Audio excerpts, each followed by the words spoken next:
Well, hello, folks. I'm sitting in my creaky chair again on a nice, cool, foggy morning in the summertime. I'm going to start a little bit of a screen recording here in a minute, but yeah. As usual, lots of things are going on. People are making tons of content about everything. I'm finding myself watching less and less, and but still quite a bit, and reading less and less, but still uh, quite a bit, I guess, compared to most people. I used to have such a huge RSS feed, and I had a tool that I put together to post on my Facebook page and other outlets in the old days, Twitter. And it would just like post every half hour articles and stuff. It's like overkill, big time. For some reason, I had it in my head back then that if people ingested or digested or read or contemplated or thought about the right content, that somehow people would start to figure things out and get together and do stuff, and we could get ahead of some of the things that I felt were falling apart. Why should I care? Just focus on making money. It's so stupid, but some of us are interested in these things, and it becomes an obsession or an addiction. And as you learn stuff, it's kind of its own reward.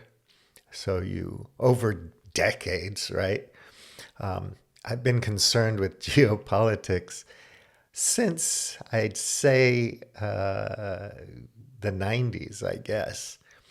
But it became more acute, obviously, after 9/11 and events like that over the years. But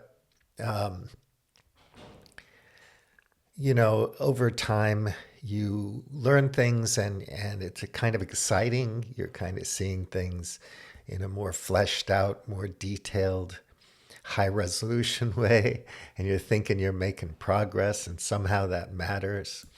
I think it matters a lot if you're having conversations with people at a party or at a cafe or with your friends, because you can hold a more interesting, diverse conversation, a more erudite conversation with people.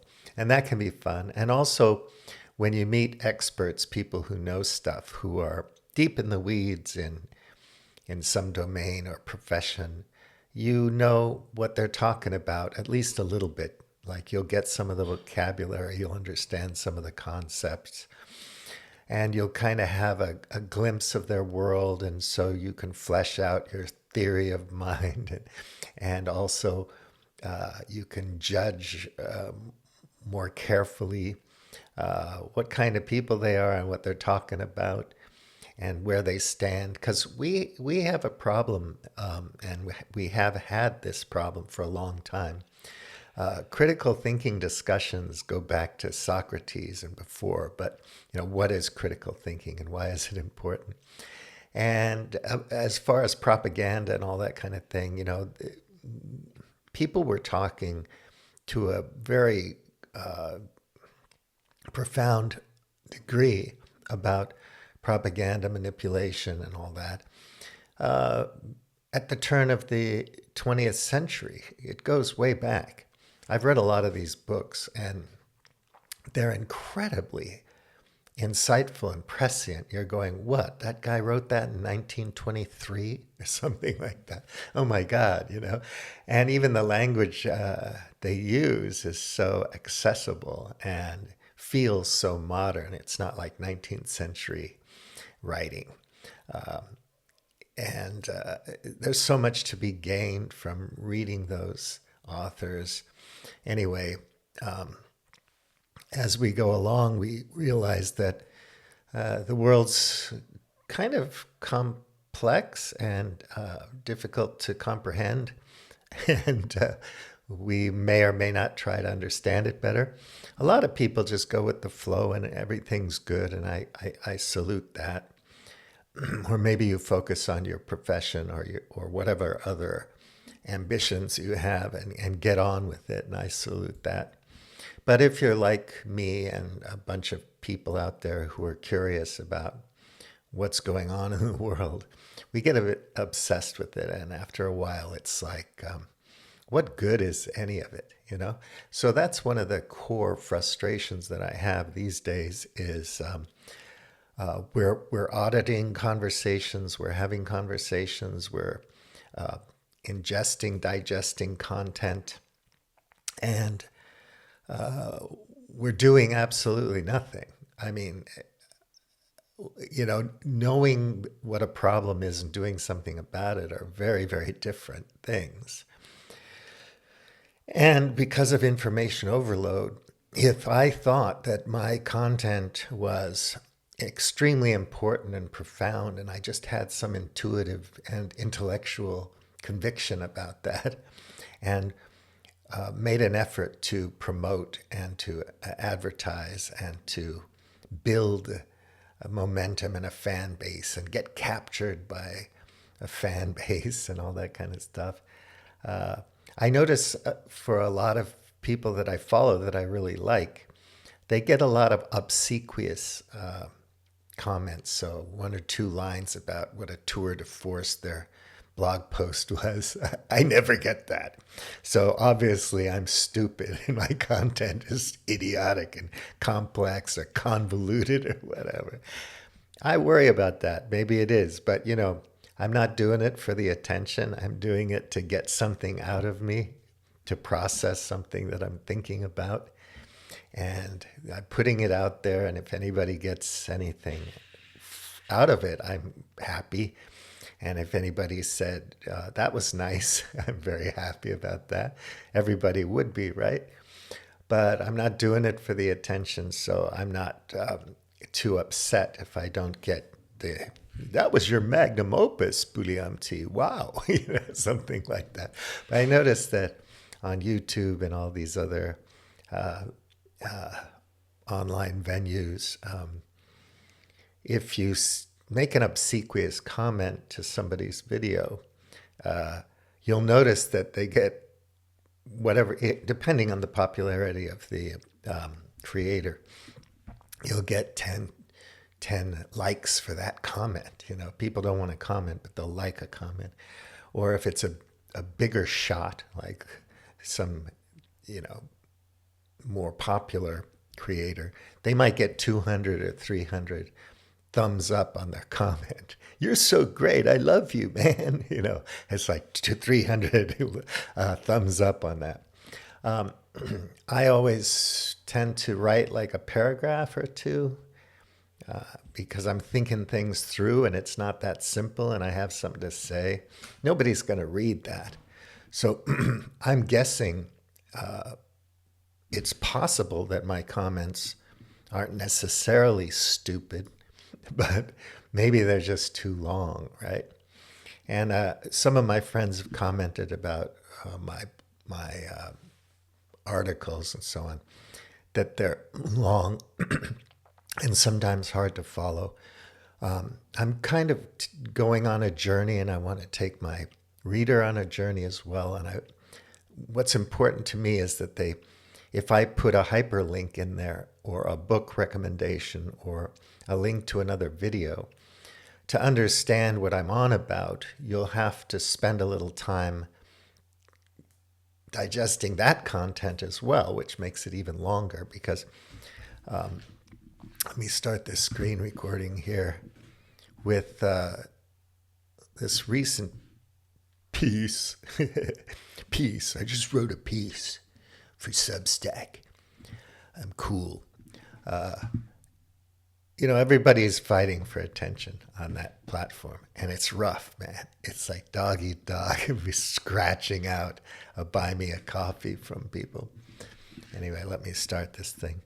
So yeah, I titled this. Sometimes I should really take more time and think about my titles and all that kind of stuff. Get more catchy, relevant, whatever, hooky. I don't know. Where's the hook in your tune, man?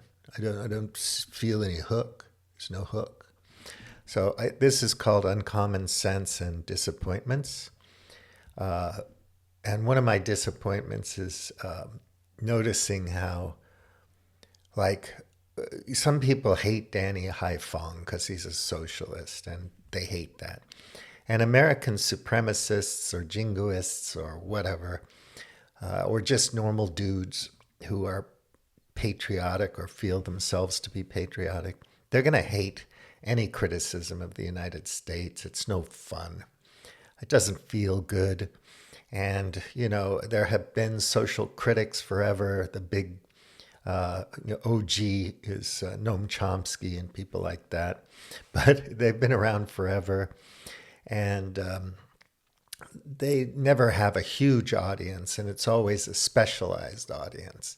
So most of these creators like Danny Haiphong or whatever, they are a niche, right? People who are kind of have an intuitive sense that maybe America's the bad guy would gravitate towards that because they want to understand what's wrong with America. So hopefully they can figure out what to do about it. But nobody does anything about it. And we don't have power to do anything about it.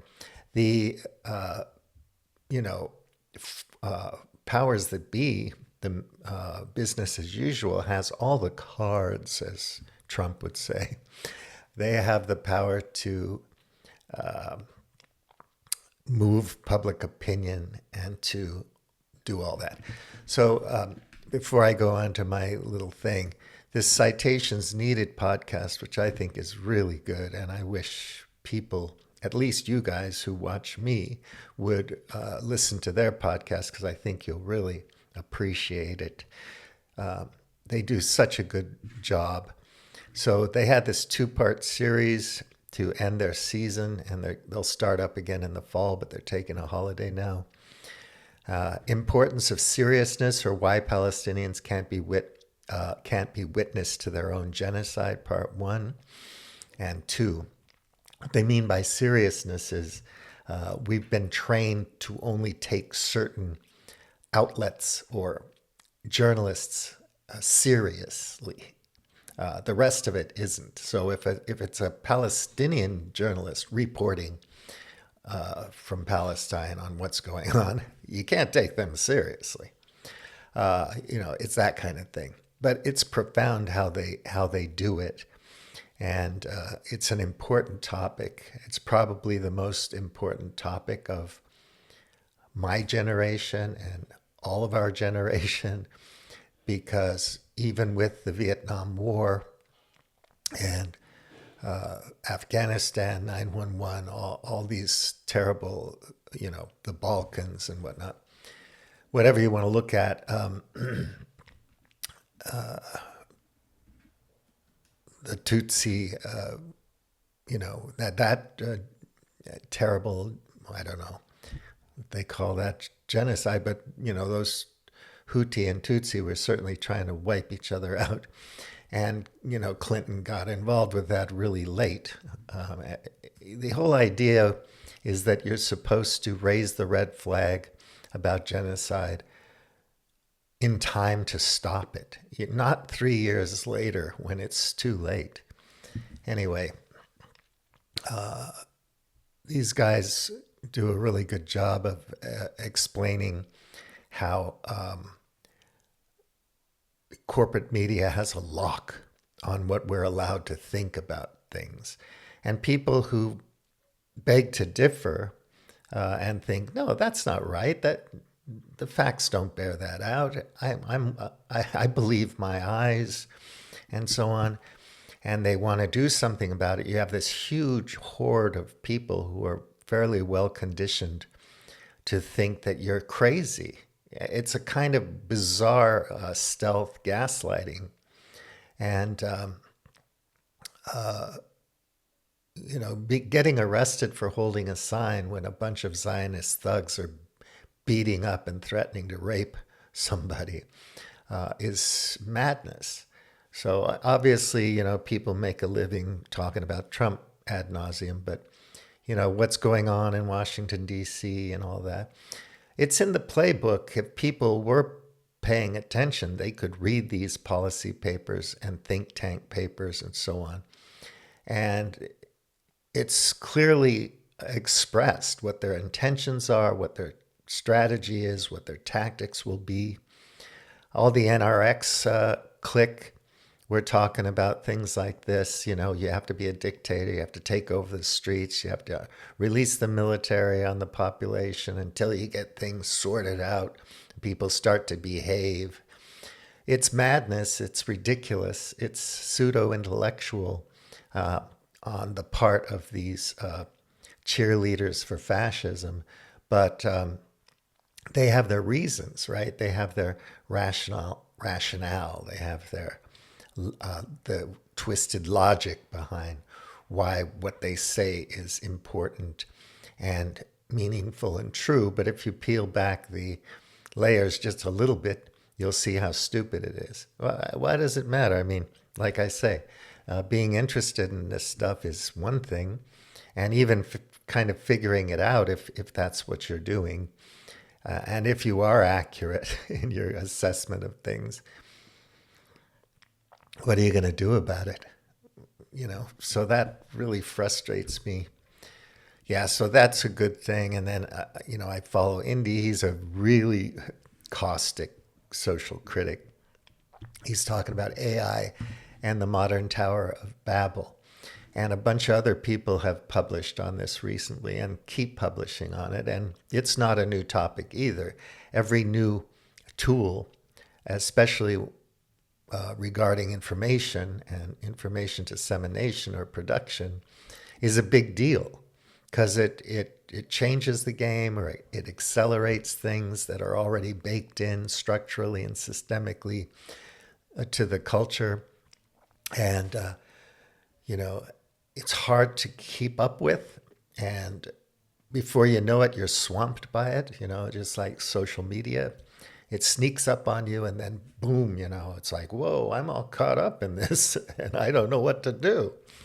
So AI is a thing, but in terms of these large language models and other tools that people are using, it always depends on how well you understand the tool, what it does, and how you want to use it, what your purpose is, and what you want to produce with it, and whether or not you think in a clear-headed way that you can use the tool efficiently and productively to produce what it is you want to produce. And of course you can, but you have to be careful, right? And the more shallow you are in your approach to using a tool, the more dangerous it is. Even if you're using, a bandsaw to cut dowels when you're making furniture, whatever it is. There's danger there if you don't know how to use the tool. So anyway, these things are here. We're going to build these data centers because it's good business. And I'm talking about finance, pump and dump, market stuff, capital plays. I'm not talking about like real value. What's it going to do for the plebs and proles? Not much, really. It's going to be another tool of social control at the end of the day, and it's going to be a driver of and an accelerant for inequality, because the financial games that these people are playing with their AI businesses is something that you can't get in on at any level that would be meaningful to you. Obviously, if you bought a Bitcoin at $100 and sold it today, you did pretty good. Buy low, sell high. You're lucky the timing was right. You had a hunch. But in terms of playing the market, people really don't play the market, even if they think they're playing the market. You have to understand what you're doing, place your bets, and have your strategy, and then deal with it, live with it, and manage it. So you're not going to be pumping and dumping like Elon Musk does and these other players. You're going to be a peripheral participant on a very small scale. And it could benefit you if you know what you're doing. You could make money if that's your goal, or you could use these tools to build a business or whatever. I think it's really worth looking into, especially while the lights are on. But at some point, these things are going to shift. And in particular, if AI or AGI, artificial general intelligence, or ASI, artificial superintelligence, come to fruition and start to have some agency, almost independent. A sentient machine is not the same as a sentient, living, breathing life form. And I think the TESCREAL folks don't really get that, because they think that life is too fragile, the way we're playing the game, to last. They're not stupid. So it'd be better to be a machine, because you have Dyson spheres, ways of harnessing energy. You have these fantasies about, well, I'm going to get a dark energy machine. And your consciousness, the qualia, the phenomenology, whatever, is going to be there in perpetuity, running around the universe, doing really exciting things. I don't find that sexy at all. Life and death is fine with me. The kind of violence and war is ridiculous, absurd. It has to go away. But, I go through kind of a meandering thing. I ripped off Hemingway here. In the fall, the mainstream media was always there, but we did not pay attention to it anymore. So in the fall, the war was there, but we didn't go to it anymore. That was Ernest Hemingway. So I called my fake quote, my fake quoter, Arnquist Blemming Fay. So I was joking. So there's a AI generated pic I prompted where all the little android robots are sitting at the football stadium looking at their screens. Right? Hopefully androids won't need screens. It'll all be there on the chip. You don't need a screen. I got my fake eyes. I'm a machine. But, it's just a metaphor. So then I was concerned because I watched this video where everyone's talking about, the Putin and Trump and all that kind of stuff. So No is a Korean, journalist, educator. He supposedly has some geopolitical expertise. Brian Berlatic is an ex-Marine who has some expertise. He lives in Thailand now. Danny Haifong's in New York. He's the socialist guy. So I linked to them. And you either like them or you hate them because, they're either total idiots or they're switched on guys who see things clearly. I'm simpatico with their perspective, with their worldview, but none of it's 100%. There's no one out there that I'm 100% with. I'm not even 100% with myself. So a lot of times the discussions kind of annoy me, but it's okay to be annoyed. The best conversation you're going to have today is the uncomfortable one, if you stick with it and work through it. So they're okay. So I talk about them a little bit. I put up Danny's book just to be nice. But I say no matter how erudite a person is concerning social and political affairs, no one knows nearly as much as they think they do. Our prognostications and interpretations of the foreshadowing of unfolding stochastic events are never that revealing. So that's a bit of wordplay there. Somebody might read that and say, gobbledygook, word salad. I'm playing with words to make a point. It's all very nebulous and opaque, and it's shifting around. It's very shifty. And you never really have a total lock on it. And you never have enough information to do your game theory thing, your Nash equilibrium on a high level. It's just not going to be there. So I play with that. I want you to understand that in case you do read one of my things. So you can take it with a grain of salt. I had a great conversation with an American guy from Spokane, Washington the other day at lunch. And we just laughed and talked, and I went on and on, and he went on and on.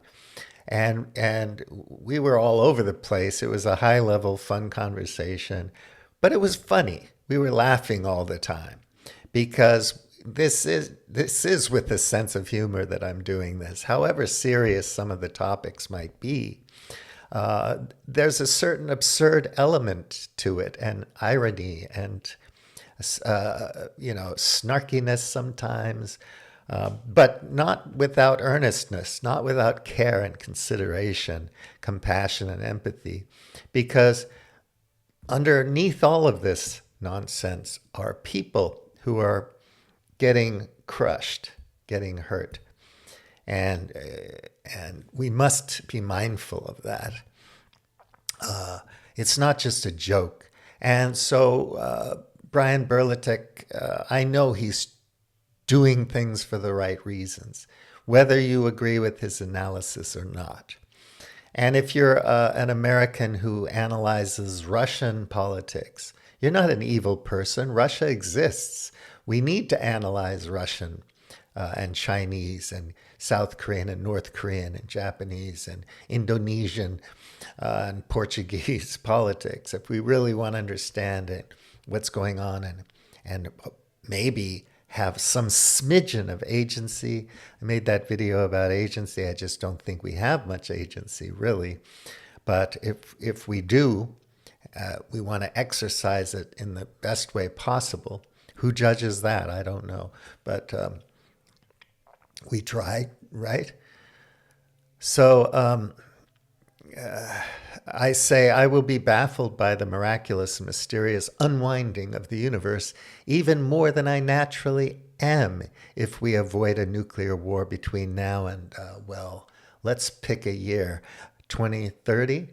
So that's my silly way of the universe is mysterious, and we can thank God or whatever,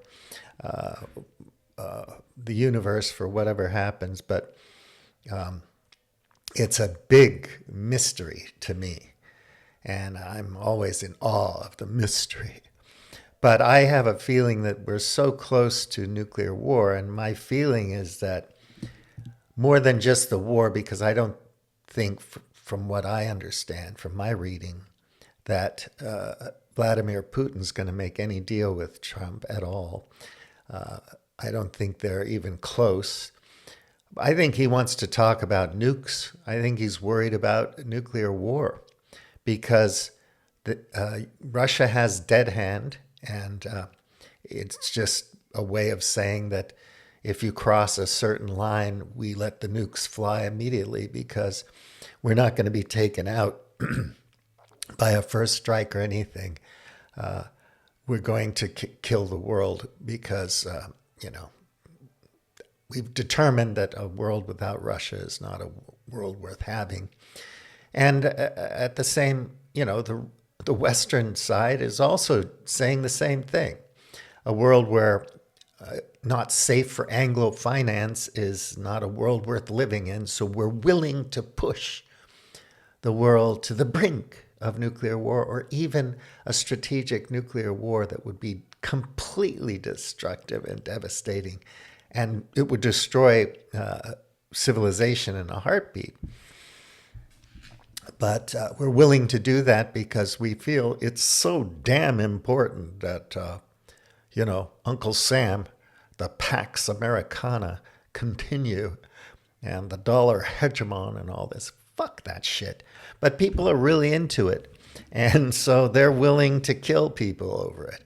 I did a deep dive recently, reading some books and so on, back to the Vietnam War, which I do periodically. I have my reasons. I'm not going to talk about them. I'm so sick of everybody talking about how, their uncle was in Vietnam or something. We all want to stolen valor to certain degrees. I have my stories of people I've known, and anyway, it's an amazing history. 20 years and more if you count everything that leads up to it and all the things that come after. But anyway, what a terrible, horrific, disgusting mess that was. But all the smart people in the room thought they were doing the right thing. And they all had their excuses. Johnson had his excuses. McNamara had his excuses, to name the two big players. But, you don't want to study General Giap or Ho Chi Minh because those guys are commies or whatever. Who gives a fuck? They're people. They're leaders. And all these Vietnamese people and a lot of women fighters were willing to die for their cause. And this Hamas thing isn't going to end well. And the Iran thing and everything else. People are willing to die for stuff. Ukrainians and Russian soldiers are out there dying as I speak. And we should try to stop that. That's what I believe anyway. That's my problem. So a lot of my friends, people I know, still think that Celestials, Chinese people, and filthy Eastern Slavs, Russians. Filthy Eastern Slavs used to include Belarusians and Ukrainians and so on. But now it's just Russians and Belarusians, right? They're filthy Eastern Slav. The Ukrainians are now honorary Europeans because they're being used by, I just say, greedy idiots, ideologues. They can't update their priors because they haven't learned anything since they were 30. And their brain is all stopped up with ideological sludge. That's what I think. So, I talk about that. It's just part of the journey. And then I veer off, and I found somebody on Reddit who was discussing in a journalistic way, not in a overly critical or a straw man or that kind of thing way. KJ No, one of the contributors to that video. And it's just good to see how a lot of people view these contributors that are not like me. They have their questions and concerns about where these people are coming from and some of their opinions and beliefs and so on, which is fair play. So I link to that here. It says, KJ No and Pivot to Peace, tanky takes from a South Korean. So he's accusing No of being think tanky, like regurgitating, parroting, socialist or whatever, think tanks. But the same happens on the other side. There's just nothing but right-wing think tanks everywhere, just churning out talking points and whatever. So I explain who he is, and I'm not picking on him. I could have talked about either one of the other guys, but that was a good example of what I wanted to say. So I'm talking about these guys, and it's kind of a journey, and then I veer off. But if there's a link to Colonel Wilkerson or The Racket that I mention a lot, or The Great Game that I mention a lot, I put a link in there. People can look at it. So I just think that the kill switch, the dead hand, was flipped a long time ago, thousands of years ago, and it just takes time. Now it's accelerating towards this kind of end of modern civilization, I believe. And it's a kind of silly, but collapsologist or overshootologist. But I don't think we get out of it, because we're not any different than any other animal, and we're still totally dependent on complex living systems to exist. So I talk about the dead hand, but I'm just referring to all this stuff. And then I go off into this, what is how complex life is. But I'm just go off on a little veer off with Gemini about, how the human brain works and stuff. It's just fascinating how much energy our brain uses and generates, just like in heat, in terms of heat. But the really interesting thing is the brain versus the sun. So it's energy density that's the important part. The sun's total energy output is astronomical and dwarfs anything produced on Earth. However, the energy density, power per unit mass, of the human brain is surprisingly high. And I went with LLMs, you have to do your detailed query, look at it, go read all the links that it looked at, which you could have gotten those links by using Google or DuckDuckGo or whatever. And then reading through the highlighted pieces, vetting the sources and so on. And then double checking with a couple of Google searches to make sure that, it's the power per unit mass and all that. The numbers are correct, and it's basically more or less right, so you can make your point, because it's interesting. The sun's fusion core generates energy at a relatively low rate per cubic meter, roughly the same as a compost pile, so whatever size of compost pile we're talking about. So the human brain, on the other hand, is a highly efficient metabolic machine. Metabolic machine, right? Not a mechanical machine. And our politicians don't know the difference, and neither do the TESCREAL bros who are so smart. When you compare the power generated per unit of mass, the resting human body produces about 8,000 times more energy per cubic centimeter than the sun. So if you just said that to somebody without stressing power per unit mass or something, it sounds, crazy. Of course, that's not true. Are you nuts? Where'd you get those numbers? What are you talking about? But then if you talk to a physicist and somebody who is an expert in these things, they'll say, yeah, that's right. You have to know what we're talking about, right? And that's the same with everything. So while the brain's total power output is small compared to the sun, its dense concentration of energy makes it a marvel of efficiency.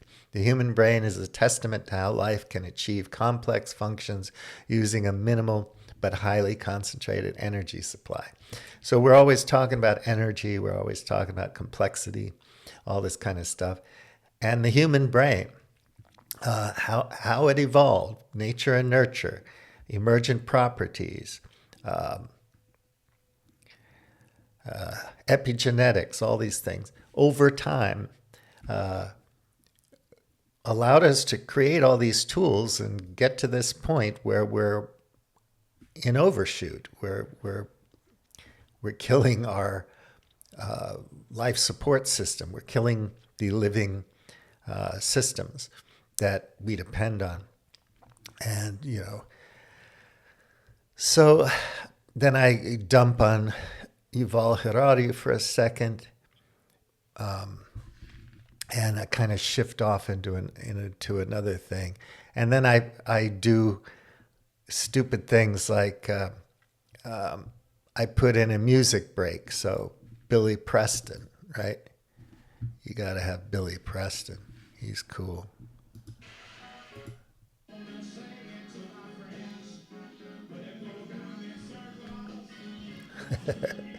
I love Billy Preston. So that's just for fun. Give people a break. Hey, Steve, that's a little long. Well, go to this point, put it aside for a minute, watch a music, go a music video, go for a walk. And later on, if you want to, if it's interesting to you, come back. You can do this with any long read, and I don't think this is a long read, but I do that often the first thing I'll do is focus. So all the windows are shut on my computer. I have open only what I want to read, whether it's a book or an article or a paper. And I set aside a certain amount of time. I read. If I don't finish it in that time frame, in that amount of time, then I come back to it later. I say, I'll read this before I go to sleep or whatever. And I save it. If it's still interesting to me and I think it's worthwhile. You can't get distracted. You can't be bouncing around, you know, looking at this, that, and the other thing while you're trying to focus on something that might be interesting. You have to give it your attention, your concentrated attention. And it's like, that's a lot to ask people. If I write this to work out my own shit and then I ask you to read it, it's a lot to ask. Your time is precious. I try to make it interesting, but who knows? I think I'm onto the right thing, but I don't know. Another thing I riff on a lot is like, and Jesus said, make ye as comfortable with complexity as a lily of the field. So you update. So I always wonder, since God knows everything, why didn't God put E equals MC squared on one of Moses's tablets? Well, of course his audience would know it. But, you know, it's like, what are we talking about here? You know, and of course, maybe that's just another level up of sin, right? We weren't supposed to eat the forbidden fruit. We did that. We're sinners. And we're fallen angels. We're wrecked. We're screwed. And depending on whether you're a Calvinist or some other brand of Christian, that's pretty bad. God didn't want you to know about E equal MC squared. God didn't want modernity. God didn't want technology. God didn't want my Lumix camera to be invented. It's all sin. Whatever. But of course, we figured it out, didn't we? So it depends on how you want to couch that. Progress. So it's fun to make these, to prompt these pictures in. I use Gemini because it's included in my Office package. So I'm not going to go too deeply into that art form, prompting AIs to do shit. I'm going to make a movie, AI movie. So that I'm just thinking, you know, just to have a grasp of where we are now, you'd have to read people from the age of discovery, the age of wonder, the age of reason, the scientific revolution, the industrial revolution, the nuclear age, right up to the brief, soon to be blown out age of AI, hopefully AGI, hopefully ASI, hopefully the age of immortal terrestrial players as multi-planet machines, the players ordinary folks worship, the most adroit and adept fantasists of any age, because in general, we lack a particular kind of imagination and audacity, or hubris, to have an inkling of a clue of how to think about all this. So yeah, what kind of background information do you have to read this, that, or the other thing, right? And I find reading to be like a journey, an exploration. So there are things there I don't understand. That's the point. There are stories there I haven't heard. That's the point. It's a challenge. It's something new. It's novel. It's exciting. It feeds me. Blah, blah, blah. That's why I love reading long form and taking my time with books and stuff.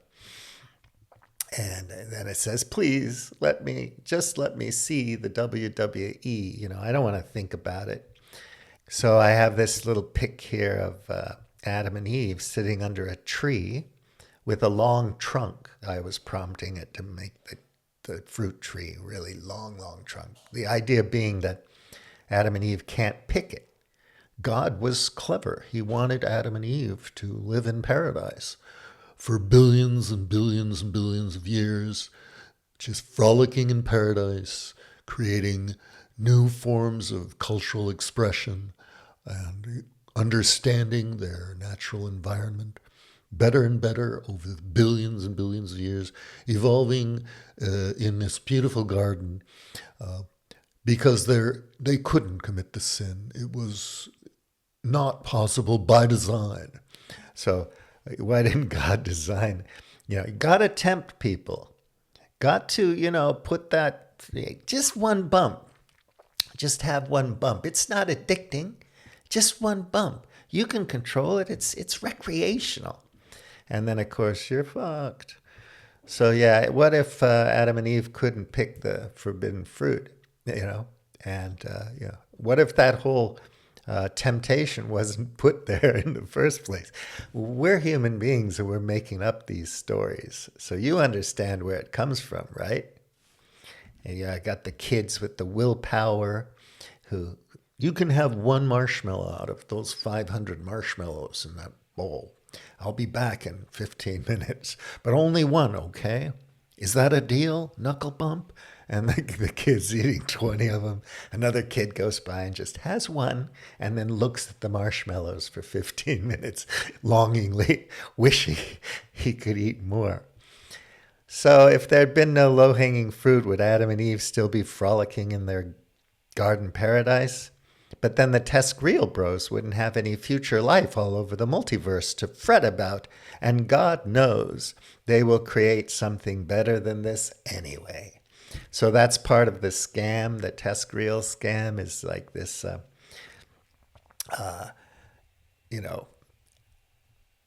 this deep ethics where you care about generations, the trillions of people in the future. We don't want to screw up their chance to, run roughshod over the Milky Way. How dare us? It's our duty to turn the Earth into a machine so that I can propagate Bullion T-like people so that they can go out and take over the galaxy. But we're running out of oil, gas, and minerals and so on, and that's just a fact because it's a finite resource, and you need energy to get it. So you're not going to be mining asteroids. So in the face of our fate, what do most people hate? No, not the Jews, not the Arabs, not the Latins, not the Muslims, not the Chinese, not the socialists, not the atheists. They hate their college football coach because their team lost. And then, all these nice guys tend to get assassinated. Why is that? And the list is long. And people always get crushed by war and economics one way or another, even if you're enjoying the fruits of your labor at the moment. Something always comes around and messes things up. At this scale, my point is we're going to have a hard time ever getting to any protopian, whatever, any project like whatever kind of socialism, whatever kind of democracy, whatever kind of libertarianism. It's just going to be cycles and cycles of the same stuff if you look at history, because it's a feature, not a bug. The way civilization is structured and manifests itself doesn't allow it to live in harmony with nature. So that's not going to happen. So here's a discussion with Chris Hedges, and watched or not, but I refer to it, so I put it up there. So let's assume the data centers will have sufficient electricity to operate for another 30 years. Yeah, that's right. Let's take it for granted that the great game won't dead hand anytime soon. If we program, and they will, ASI to align with the player's values, do you see where I'm going here? The super machine, not the super organism, the super machine may not need living systems to acquire its energy and materials. Are we ready for the empire of the machine? What movie was that? Yeah, a lot of movies, lots of science fiction has been written, and here's the paperclip maximizing machine. A machine doesn't rely on the same kind of thermodynamic cycles that living systems do. It's different. It's more entropic in some ways, depending on what you're talking about. But,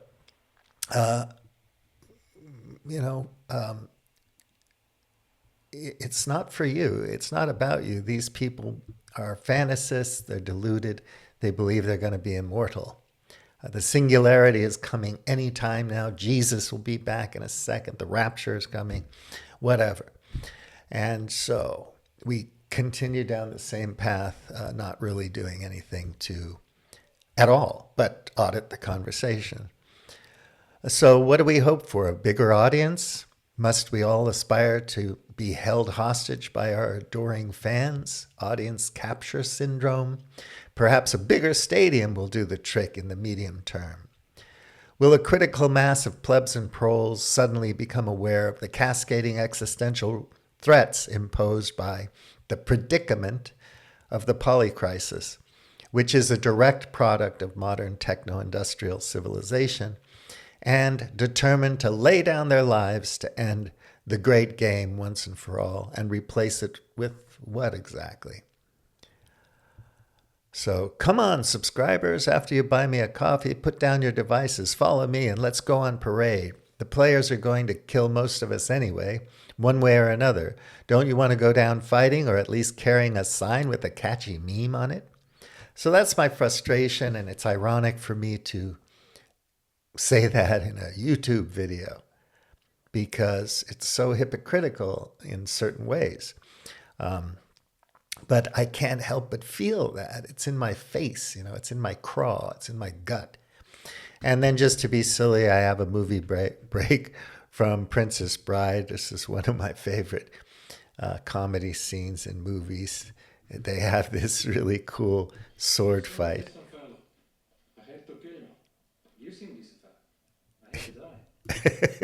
It's clever dialogue. It's really funny. There's so many things to love about life and the world.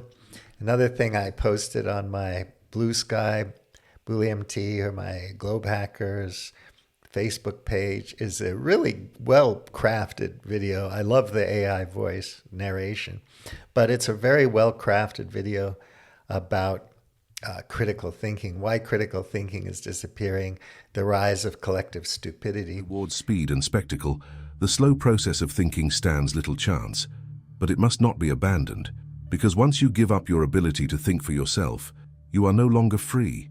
You are a puppet, your strings pulled by forces you do not see. And let us be clear, those forces are not abstract. They are economic, political, and cultural. They are the companies that profit from your addiction to mindless content, the politicians who rely on your emotional reactions, the institutions that depend on your unquestioning obedience. But when you reclaim your mind, everything changes. You become harder to manipulate. You begin to see through the illusion. You stop being a passive consumer of ideas and become an active seeker of truth. And in that act, however small, you light a fire that has burned through history in philosophers, scientists, revolutionaries, and truth-tellers who refuse to stop thinking. And of course, we've been talking about this for decades and decades, like I said earlier. But it's really a good one. It's only 24 minutes. I suggest you look at that. So read my piece and comment on it if you want, and see if it stimulates any critical thinking on your part, or if it entertains you or makes you giggle in any way. And if you have anything to say about it, give me a comment. Even though I'm not doing this for attention, I know I'm not going to become a popular guy doing this, and that's not my intent.